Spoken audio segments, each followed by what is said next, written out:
തലയിണയോളം നമ്മുടെ ഭാരം പേറുന്ന ചുമലുകൾ ഉണ്ടാവില്ല. കണ്ണീരിനോളം വേഗതയിൽ ഓടിയെത്തുന്ന കൂട്ടുകാരുണ്ടാവില്ല. കൂടെ നടക്കാൻ ദുഃഖങ്ങളോളം ചുവടുകൾ ഉറച്ച കാലുകൾ ഉണ്ടാവില്ല. കൂട്ടിരിക്കാൻ ഏകാന്തതയോളം ക്ഷമയുള്ള അടുപ്പക്കാരും ഉണ്ടാവില്ല.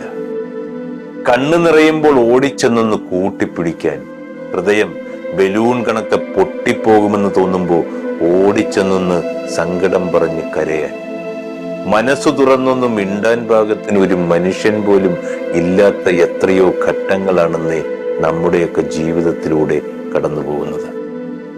നമുക്ക് കേൾക്കാൻ ഇഷ്ടമുള്ള ഒരാൾക്ക് പറയാൻ ഒന്നുമില്ലാതാകുന്നതും ഒറ്റപ്പെടലാണ്. ആരുമില്ലാതാകുന്നതല്ല, ആരൊക്കെ ഉണ്ടായാലും ആ ഒരാൾ ഇല്ലാതാകുന്നത് തന്നെയാണ് അത്. അതൊരു വല്ലാത്ത വേദനയാണ്. ജീവിതത്തിൽ ഒറ്റപ്പെട്ടവർക്ക് മാത്രം അറിയാവുന്ന വേദന.